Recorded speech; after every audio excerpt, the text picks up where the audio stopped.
It's so dark. It's so dark.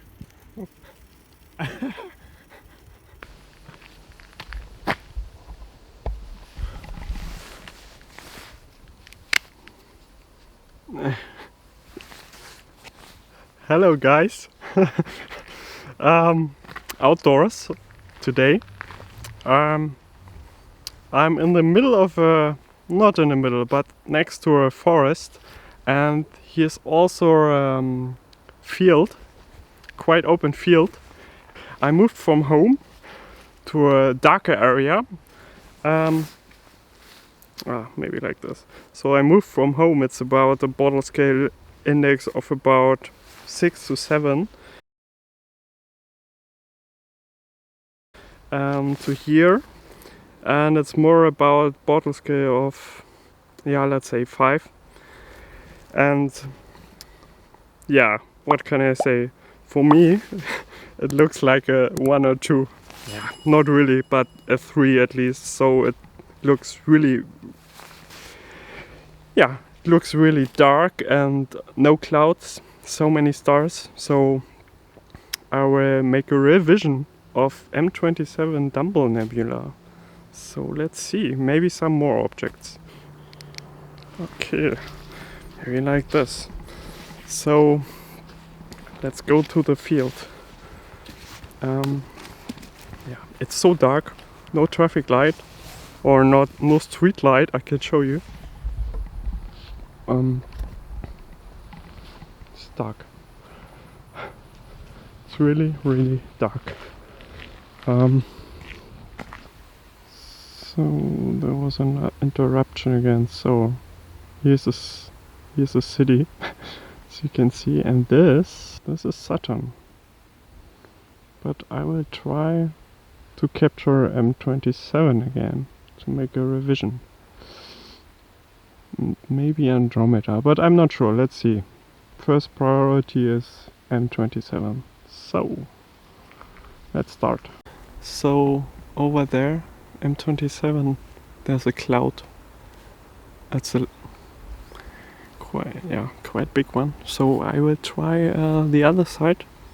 There's the Milky Way and Andromeda galaxy. So let's see.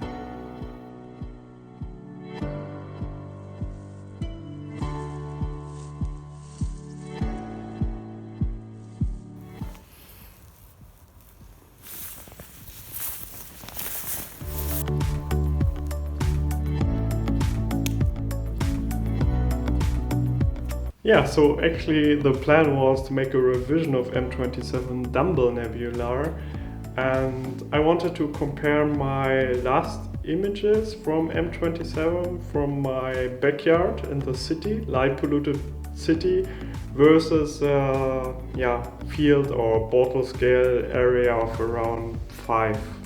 So here I have about 7 to 8. So yeah, as I said before, in the video there was a cloud, so I couldn't capture M27. So I captured Andromeda galaxy M31 and worked pretty well. But then I checked the weather forecast, actually one day before, and I recognized that there's a stable weather situation. So very good seeing, quite clear sky, and temperature was not so high, so not so much turbulences in the air.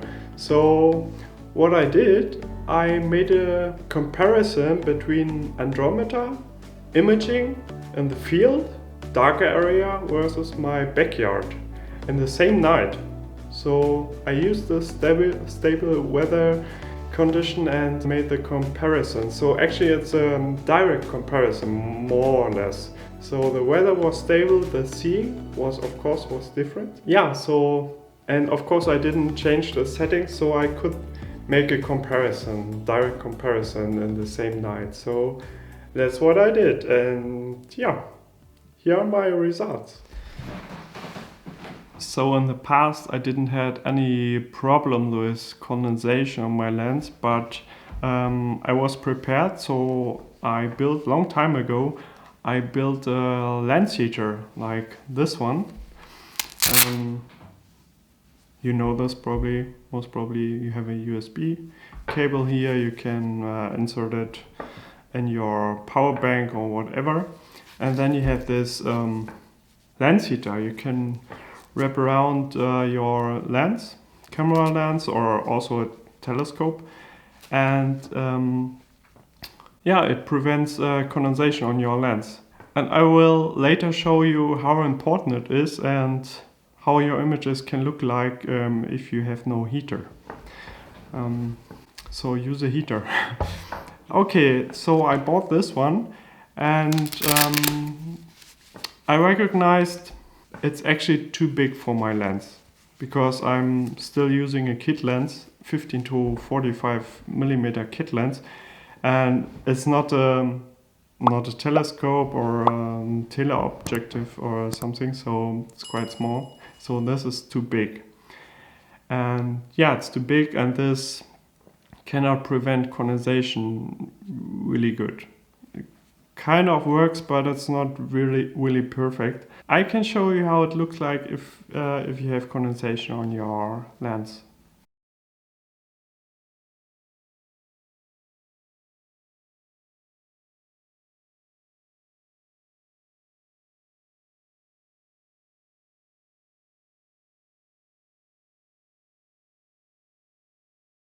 So yeah, as you can see here in the movie, the pictures get darker and darker if you're not using a heater to prevent condensation on your lens. And here you have a direct comparison.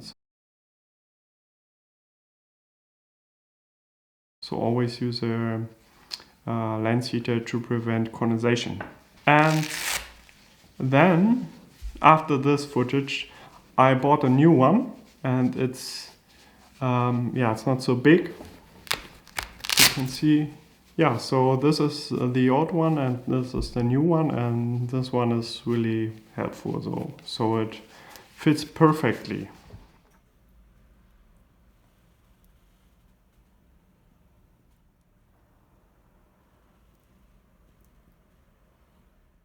Before I will show you the final images, I want to show you just one single image, raw image, was captured in a backyard and in the light polluted city, of course, and versus the field.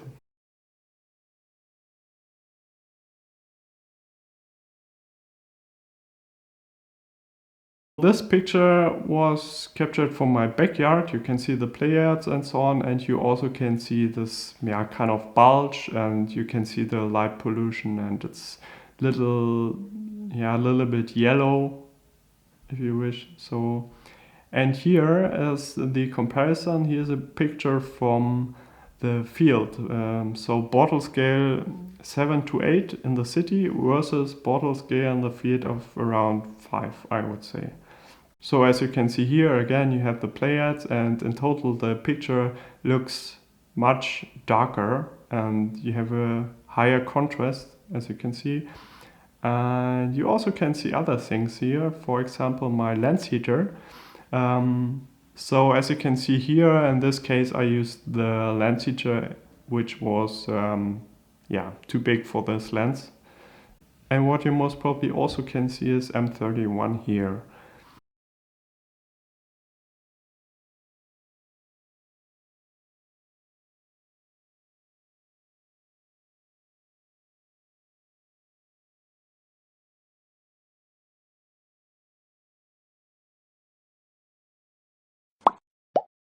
As before, I only used my DSLR.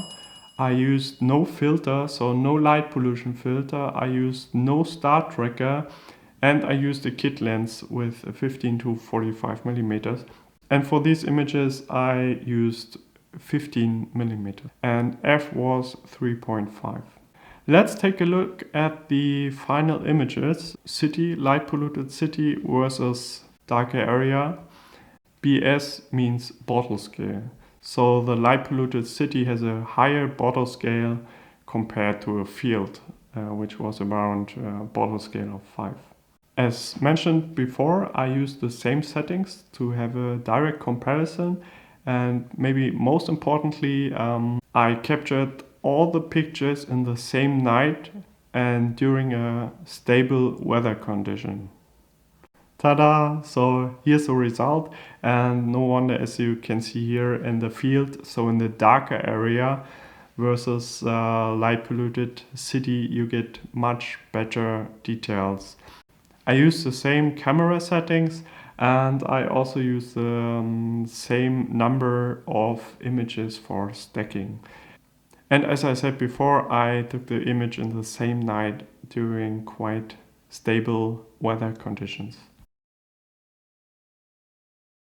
What you can see on the edge is star trails, and these are not caused by too long exposure times, but they are caused by the stacking software or stacking settings. I still have problems with line stacking. I'm quite sure it's because I didn't use a star tracker and maybe the signal was not too high, so you can see, but you will not see the star trails or some smear in M31, and this is the most important thing for this comparison.